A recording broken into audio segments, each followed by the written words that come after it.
Para member terlihat membungkuk kepada Yang Ki. Ini menunjukkan bahwa itu salah paham jika kamu, padahal Korea juga banyak loh ambil training dari Cina atau Jepang. Sebel, makin rasis aja nih negara.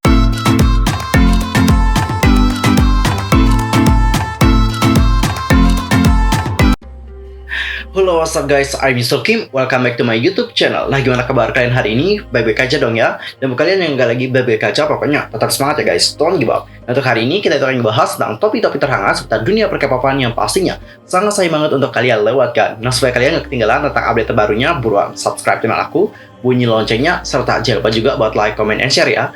Tanpa basa-basi lagi, langsung aja yuk guys, kita bahas bersama-sama. Dan guys, untuk berita pertama kita akan mulai dulu dari berita tentang bocornya musik video Taeyeon yang Weekend di program Mr. House Husband 2, dan di sini pihak KBS akan melakukan penyelidikan terhadap bocornya MV dari Taeyeon tersebut. KBS mengaku akan menyelidiki bocornya video musik Taeyeon SNSD pada program Mr. House Husband 2, dan sebelumnya program Mr. House Husband 2 sempat menayangkan cuplikan video musik Weekend di penghujung acara. Nah, bocoran video musik Weekend yang berdurasi kurang lebih 25 detik ini tentunya mengejutkan banyak penggemar, mengingat Taeyeon bahkan sama sekali belum merilis teaser video musik tersebut. Hal inilah yang membuat banyak orang bertanya-tanya, apakah cuplikan video musik tersebut secara ilegal dibocorkan oleh program Mr. House Husband 2? Menanggapi hal ini, perwakilan dari KBS menyatakan bahwa mereka akan menyelidiki hal tersebut. Seperti yang mereka katakan kepada media Korea Selatan, saat ini kami sedang mengumpulkan informasi untuk mencari tahu apa yang sebenarnya terjadi.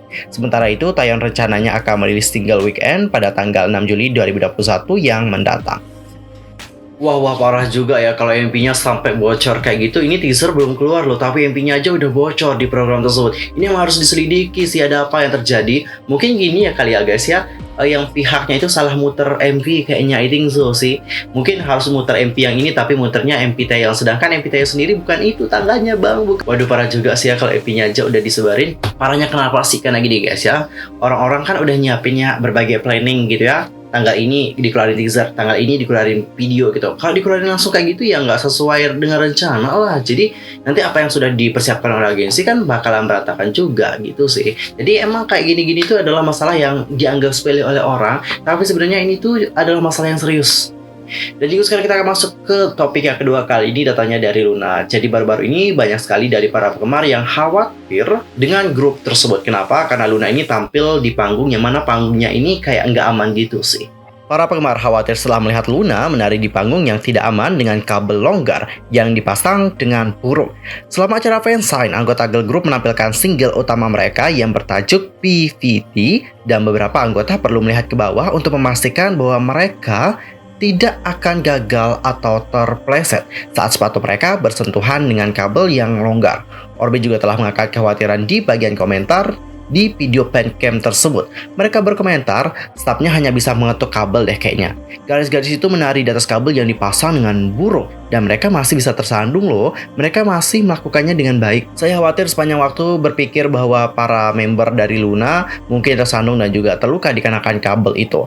Kabel itu membuat saya cemas. Syukurlah para gadisnya berhati-hati ya, tapi itu juga bisa menyebabkan kecelakaan loh. Jika mereka akan kembali melakukan fansign, setidaknya Blockberry harus mengurus deh hal-hal seperti itu.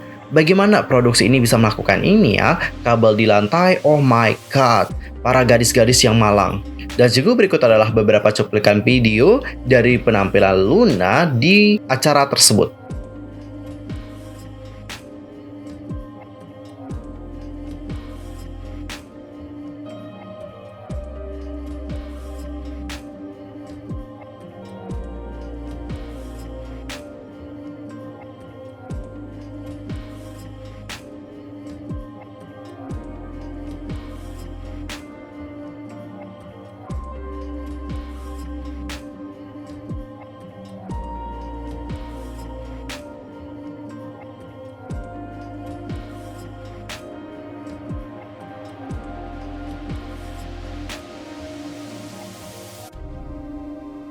Dan juga sekarang kita akan masuk ke topik yang ketiga, yaitu tentang lagu Mandarin dan juga lagu Jepang yang katanya itu tidak bisa disiarkan di televisi Korea. Why? Apa penyebabnya? Kenapa nggak bisa disiarkan ya? Media telah memberitakan idol Cina yang bernyanyi dalam bahasa Mandarin dan lagu Jepang di acara televisi Korea disebut tidak dapat disiarkan. Ditegaskan bahwa kontroversi serupa akan terulang kecuali peraturan perundingan penyiaran dan telekomunikasi yang ambigu diperbaiki. Seorang pejabat Komisi Standar Komunikasi Korea atau KCSC mengatakan tidak ada peraturan yang jelas, tetapi pada awal tahun 2000-an ada praktik pelarangan lagu Jepang untuk disiarkan dengan pertimbangan sentimen publik dan hubungan internasional juga. Lebih lanjut, pejabat tersebut mengatakan karena Komite Musyawarah adalah lembaga yang bertanggung jawab atas pasca review dan tidak ada peraturan terkait bahasa asing yang jelas, sulit bagi lembaga penyiaran untuk campur tangan dalam membuat penilaian sendiri untuk tidak menyiarkan. Dan singgung berikut adalah beberapa komentar dari para penggemar melihat berita tersebut. Padahal ya, fans Cina itu kan royal banget nih kalau masalah idol atau beli album. Apalagi kalau udah masuk kata barbar, udah kayak setan gitu. Kalau kayak gini bisa dibilang egois kan ya. Padahal Korea juga banyak loh ambil training dari Cina atau Jepang. Sebel, makin rasis aja nih negara. Ini sepahamku aja ya, cuma lagu-lagu yang berbahasa Mandarin dan Jepang nggak bisa ditayangin di televisi. Tapi kalau untuk download atau streaming lagu-lagu Cina sama Jepang, kayaknya masih bisa deh ya. Dari dulu kan Korsel emang ketat banget kalau tentang penyiaran televisi dan bahasa asing. Di Music Bank aja, lagu berbahasa Inggris kadang nggak boleh ditampilkan loh guys. Dulu ya, sumber pundi-pundi hiburan mereka sebagian besar dari fans Cina sama Jepang. Lihat aja dulu tour di dua negara itu nggak tanggung-tanggung loh. Per kota dikasih konser. Setelah di-ban sama Cina, kelimpungan deh. Sekarang ya, promo di Asia Tenggara. Netizen South of Korea sok superior banget, emang ngerasa paling berkuasa, kayak OKB banget. Padahal artisnya banyak yang tur Jepang loh, bikin album versi Jepang. Pendem Sultan juga banyak dari Cina. Tapi kok ya adalah deh. Guys, kita itu nggak usah salahin pihak mana aja ya. Selama negara kita masih damai sama 3 negara itu, ya kita nggak punya hak buat apa-apa gitu. Doain aja yang terbaik, intinya kita berpikir positif aja. Dan kita sebagai fans nggak usah ikut-ikutan urusan negara. Bener sih, aku setuju sama komentar yang satu ini. Kita emang nggak usah ikut sih urusan negara mereka. Cukup kita nikmati aja bagaimana K-popnya aja deh.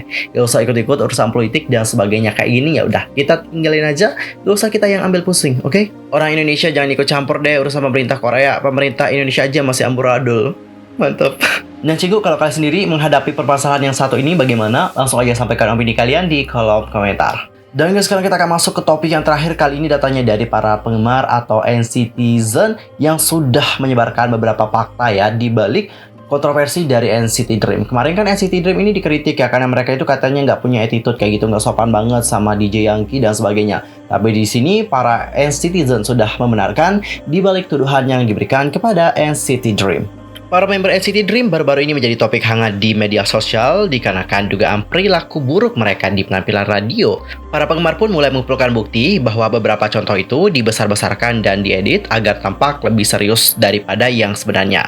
Yang pertama adalah dengan klaim anggota NCT Dream tidak tunduk atau tidak menunduk pada DJ Yangki. Jadi fans berpendapat bahwa para member tidak melihat Yangki membungkuk kepada mereka saat mereka mengambil gambar dan juga membagikan klip lengkap di mana para member terlihat membungkuk kepada Yangki setelah meninggalkan tempat kejadian di depan kamera. Klaim lain yang diajukan penggemar adalah Jaemin yang berbicara secara informal kepada pembawa acara Yang Ji dan menyatakan bahwa dia harus bercanda tentang menanyakan apakah dia ingin pulang. Fans berpendapat bahwa poster asli yang menyebarkan potongan tersebut telah mengedit versi lengkapnya di mana sebenarnya acara tersebut mendistribusikan misi lembaran kertas untuk member NCT Dream dan meminta mereka untuk menjawab pertanyaan Yang Ji dengan cara yang tertulis di dalam lembaran kertas yang mereka tarik, dan Yang Ji sebagai tanggapan akan menyuruh mereka pulang. Misalnya nih, kertas yang ditarik oleh Cholo mengatakan dia harus menjawab dalam bahasa Inggris, sedangkan Jisung harus menjawab dengan aksen Saturi. Jamie menarik kertas yang bertuliskan untuk menjawab pertanyaan Yang Ji secara informal. Ini menunjukkan bahwa itu salah paham jika kamu menonton klip penuh di mana pembawa acara menjelaskan misi kepada member. Well, tadi kita sudah melihat ya bagaimana pembenaran atau klaim yang diberikan oleh para NCTzen. Jadi menurut aku ya, orang-orang yang ngedit juga parah juga sih ya. Jadi orang-orang yang ngedit ini kan ngebuat orang itu salah paham sama NCT Dream. Banyak yang menganggap bahwa oh nggak sopan banget sih mereka, padahal itu lebih tua, itu loh lebih tua kayak gitu sih. Padahal mereka udah dewasa tapi kok sifatnya kayak gini. Bukan gitu guys ya, tapi sekarang udah tahu dong ya bahwa ada beberapa kesalahpahaman yang sudah dibenarkan oleh para NCTzen. Sekarang pikiran kalian udah mulai terbuka kan tentang hal tersebut. Dan segitu topik mengenai NCT Dream tadi menutup perjumpaan kita untuk hari ini. Aku mohon maaf ya kalau ada salah baik dalam ucapan, sikap, tindakan, dan sebagainya. I'm so sorry banget. Dan mungkin ada kesalahan informasi langsung aja komen di kolom komentar. I'm Yusuf Game Moment. Annyeong. Kamsahamnida.